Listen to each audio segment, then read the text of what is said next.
Hello friends, எல்லாரும் எப்படி இருக்கீங்க? வாங்க, இன்னைக்கு நம்ம பார்க்க போகிறது பேபிகார்ன் பன்னீர் மசாலா. பேபிகார்ன் எடுத்து வேக வச்சுக்கோங்க ப்ரெஷர் குக்கரில். இஞ்சி பூண்டு பேஸ்ட் எடுத்துக்கோங்க, மிளகாய் பொடி தனியா பொடி எடுத்துக்கோங்க, சீரகத்தூள் எடுத்துக்கோங்க, காஷ்மீரி சில்லி பவுடர் எடுத்துக்கோங்க, தக்காளியை நல்லா அரைச்சி வச்சுக்கோங்க. 3 தக்காளி எடுத்திருக்கேன். வெங்காயத்தை கொஞ்சம் நறுக்கி வச்சுக்கோங்க. ஒரு 3 வெங்காயத்தை அரைச்சி வச்சுக்கோங்க. பேபிகார்ன் எடுத்து கட் பண்ணி வச்சுக்கோங்க வேக வச்சதை. பன்னீரை இந்த மாதிரி பட்டை, கிராம்பு, ஏலக்காய் எடுத்துக்கோங்க. கஸ்தூரி மெத்தி எடுத்துக்கோங்க.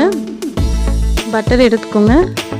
பட்டர் நல்லா உருகினதும் ஹோல் ஸ்பைசஸை போட்டுக்கோங்க. உங்களுக்கு தேவைப்பட்டால் இன்னும் பட்டரும் எண்ணெயும் கூட சேர்த்துக்கலாம். இதில் இருக்க சின்ன சின்ன டிப்ஸ் உங்களுக்கு யூஸ் ஆச்சுன்னா நான் ரொம்ப சந்தோஷப்படுவேன். நல்லா வதங்கினதும் நறுக்கி வச்ச வெங்காயத்தை போட்டு நல்லா வதக்கிக்கோங்க.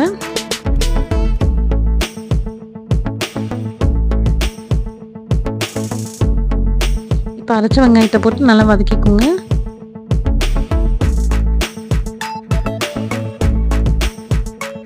நல்லா வதங்கினதுக்கப்புறமா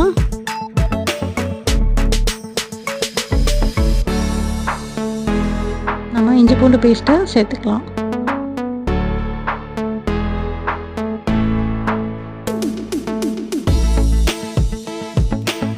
மிளகாய் பொடி, தனியா பொடி சேர்த்துக்கோங்க, சீரகத்தூள் சேர்த்துக்கோங்க, காஷ்மீரி சில்லி பவுடர் சேர்த்துக்கோங்க. நல்லா ஃப்ரை பண்ணிக்கோங்க.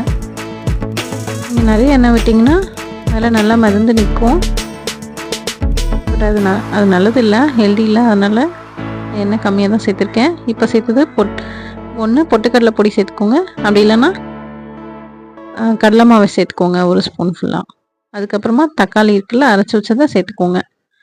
ஏன்னா அடிப்பிடிக்கிற ஸ்டேஜ் வந்துடும். அதனால் தக்காளி சேர்த்து உடனே நல்லா வதக்கிக்கோங்க. கடலை மாவு போட்டதுனால அப்பப்போ அடி பிடிக்கும். அதனால வதக்கிட்டே இருங்க. தண்ணி சேர்த்துட்டு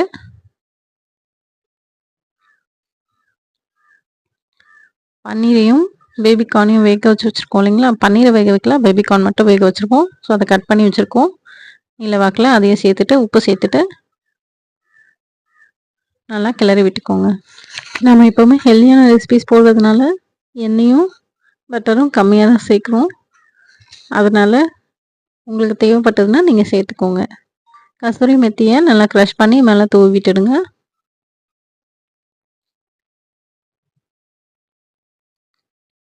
நல்லா வேகட்டும்.